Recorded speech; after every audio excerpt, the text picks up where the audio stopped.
ఒక యుద్ధం, రెండు ప్రధాన కారణాలు, మూడు దేశాలు, నలువైపులా అల్లాడిపోయిన ప్రపంచం.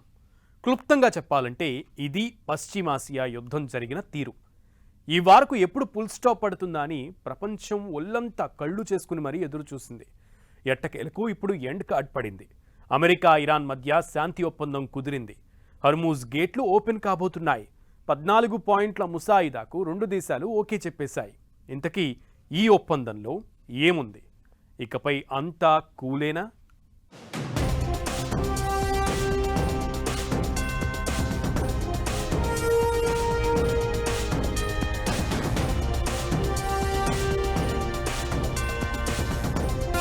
పశ్చిమాసియా యుద్ధానికి ఎట్టకేలకు తెర.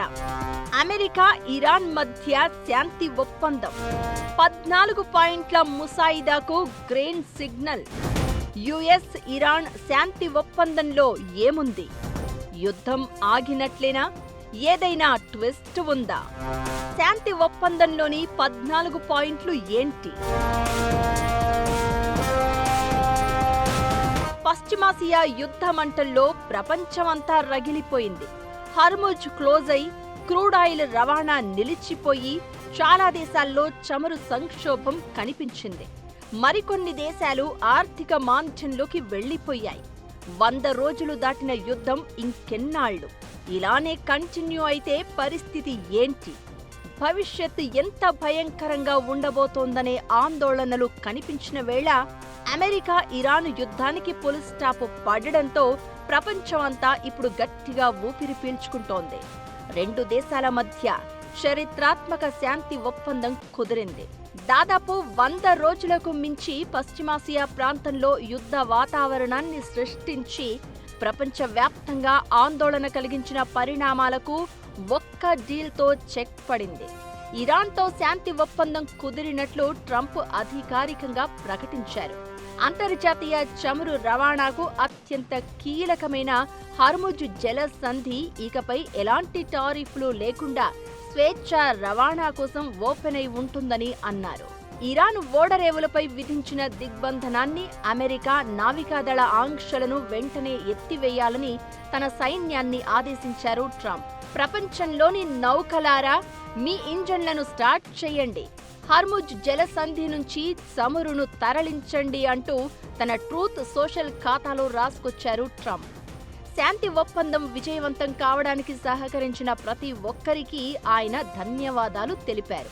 అయితే డీలుకు సంబంధించి పూర్తి స్థాయి నిబంధనలు, వివరాలు అధికారికంగా తెలియాల్సి ఉంది. ఇకటు అమెరికా ప్రకటనపై ఇరాన్ కూడా సానుకూలంగా రియాక్ట్ అయింది. ఒప్పందం కుదిరినట్లు కన్ఫర్మ్ చేసింది. 60 రోజులుగా ఇరు పక్షాల మధ్య శాంతి ఒప్పందం కోసం రహస్యంగా సుదీర్ఘంగా చర్చలు జరిగాయని, ఈ నెల 19న స్విట్జర్లాండ్ వేదికగా ఇరు దేశాలు ఈ ఒప్పందంపై అధికారికంగా సంతకాలు చేయనున్నట్లు ఇరాన్ అధికారులు తెలిపారు. ఒప్పందం కుదిరినట్లే అని ప్రకటించిన ఇరాన్ ఓ ట్విస్ట్ ఇచ్చింది. అమెరికాతో డీల్ కుదుర్చుకున్నంత మాత్రాన శత్రువును పూర్తిగా నమ్మినట్లు కాదని, ఒప్పందంలో భాగంగా ఇచ్చిన హామీలకు అమెరికా ఎంతవరకు కట్టుబడి ఉంటుందో పరిశీలిస్తామని ఇరాన్ విదేశాంగ మంత్రి అన్నారు. అమెరికా తన వాగ్దానాలను పూర్తిగా నెరవేర్చినట్లు క్షేత్రస్థాయిలో నిర్ధారించుకున్న తర్వాతే తుది ఒప్పందం కోసం ప్రతిపాదించిన 60 రోజుల చర్చల కాలంలోకి అడుగు పెడతామని ఇరాన్ స్పష్టం చేసింది. యుద్ధాన్ని పూర్తిగా ముగించడం, హర్ముజ్ జలసంధిపై విధించిన నావికాదళాల దిగ్బంధాన్ని ఎత్తివేయడం, ఫ్రీజ్ చేసిన ఇరాన్ ఆర్థిక ఆస్తులను విడుదల చేయడం, ఈ నిబంధనలను అమెరికా అమలు చేస్తేనే తర్వాత 60 రోజుల తుది చర్చల్లో పాల్గొంటామని, లేదంటే వెనక్కి తగ్గుతామని ఇరాన్ హెచ్చరించింది. ఇదంతా ఎలా ఉన్నా శాంతి ఒప్పందం అమలులోకి వస్తే ఇరాన్లోనే కాకుండా లెబనాన్తో పాటు పశ్చిమాసియాలోని సమస్యాత్మక ప్రాంతాలలో జరుగుతున్న మిలిటరీ ఆపరేషన్స్ పూర్తిగా నిలిచిపోనున్నాయి. ఒప్పందంలోని 14 నిబంధనల్లో మొదటిది తక్షణ కాల్పుల విరమణ. లెబనాన్ సహా ఇరాన్ మిత్రపక్షాలన్నింటిపై తక్షణమే శాశ్వతంగా యుద్ధాన్ని ముగించాలి. ఇక రెండో ప్రధాన విషయం సార్వభౌమత్వానికి గౌరవం. ఇరాన్ అంతర్గత వ్యవహారాల్లో అమెరికా జోక్యం చేసుకోవద్దు. మూడోది నౌకాదళ ముట్టడి తొలగింపు. ఇరాన్ రేవులపై విధించిన అమెరికా నౌకాదళ నేవల్ బ్లాకేడ్ పూర్తిగా ఎత్తేయాలి. నాలుగోది దళాలు వెనక్కి. ఇరాన్ సరిహద్దుల ప్రాంతాల నుంచి మిలిటరీ ట్రూప్లను పూర్తిగా వెనక్కి రప్పిస్తామని అమెరికా హామీ ఇవ్వాలి. ఐదవది హర్ముజ్ మళ్లీ స్టార్ట్. ఆరవది ఆంక్షల ఎత్తివేత.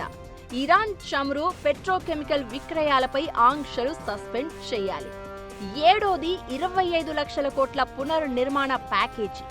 యుద్ధం కారణంగా దెబ్బతిన్న ప్రాంతాల పునర్నిర్మాణం కోసం అమెరికా, దాని మిత్ర దేశాలు కనీసం $300 బిలియన్ ప్రణాళిక సమర్పించాలి. ఎనిమిదో నిబంధన 60 రోజుల చర్చల గడువు. తొమ్మిదవ నిబంధన అణ్వాయుధాల తయారీ నిలిపివేత. తాము అణ్వాయుధాలను తయారు చేయడం లేదంటూ అణువ్యాప్తి నిరోధక ఒప్పందం పరిధిలోని తన నిబద్ధతను ఇరాన్ ప్రూవ్ చేసుకోవాలి. పదవది అదనపు దళాలపై నిషేధం. 60 రోజుల చర్చల వ్యవధిలో పశ్చిమాసియా ప్రాంతానికి అదనపు దళాలను పంపబోమని, ఇరాన్పై ఎలాంటి కొత్త ఆంక్షలు విధించబోమని అమెరికా హామీ ఇవ్వాలి. 11వ నిబంధన $24 బిలియన్ నిధుల విడుదల. యుఎస్ స్తంభింపచేసిన ఇరాన్కు చెందిన $24 బిలియన్ నిధులను 60 రోజుల్లో విడుదల చేయాలి. అందులో సగం నిధులను చర్చలు ప్రారంభం కావడానికి ముందే ఇవ్వాలి. 12వది పర్యవేక్షణ యంత్రాంగం. ఈ శాంతి ఒప్పంద నిబంధనల అమలును నిశితంగా పర్యవేక్షించడానికి ఒక ప్రత్యేక అంతర్జాతీయ పర్యవేక్షణ వ్యవస్థను ఏర్పాటు చేయాలి. 13వది యుఎన్ ఆమోదం. తుది శాంతి ఒప్పందాన్ని ఐక్యరాజ్యసమితి భద్రతా మండలి తీర్మానం ద్వారా అధికారికంగా ఆమోదించాలి. 14వది మొదటి 13 కండిషన్స్ ఓకే అయ్యాకే చర్చలు. అమెరికా, ఇరాన్ మధ్య 14 పాయింట్ల ఫార్ములాలో ఉన్నవి ఇవే అనే చర్చ జరుగుతోంది. అమెరికా, ఇరాన్ మధ్య శాంతి ఒప్పందంతో హమ్మయ్య అని ప్రపంచమంతా ఊపిరి పీల్చుకుంటోంది.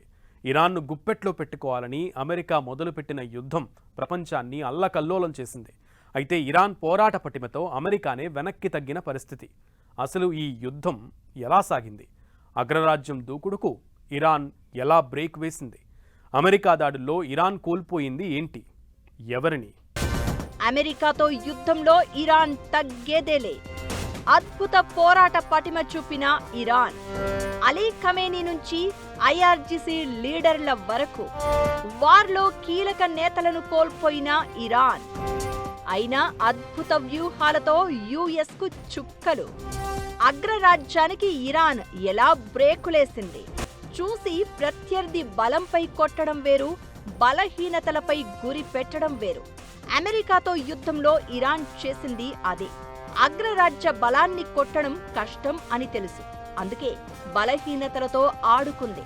సంప్రదాయ యుద్ధం చేయకపోయినా అసమాన పోరాటంతో చాలా రోజులుగా అమెరికాను కంట్రోల్ చేస్తోంది.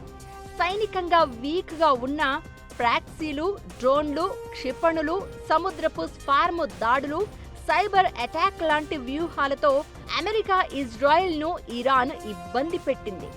గ్రే జోన్ యుద్ధ వ్యూహంతో చుక్కలు చూపించింది. అమెరికా ఆర్థిక వ్యవస్థపై భారం పడేలా చేసింది ఇరాన్.